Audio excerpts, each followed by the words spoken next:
এই যুবকেরা সোনা মানিকেরা, পৃথিবীর জমিনে একজন আবিদা জাহিদা নেককারী মহিলা ছিলেন বাবা।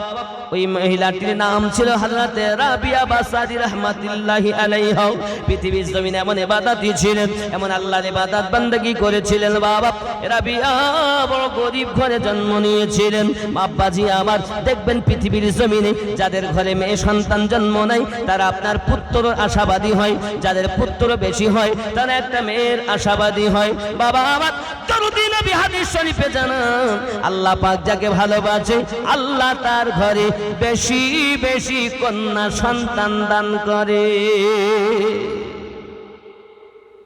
মেয়ে হলে মুখ কালো হয়ে গেল, ছেলে হয়েছে তো রসগোল্লা বন্টন করে, আর মেয়ে হয়েছে তো চুপ করে গালে হাত দিয়ে আছে না। কারণ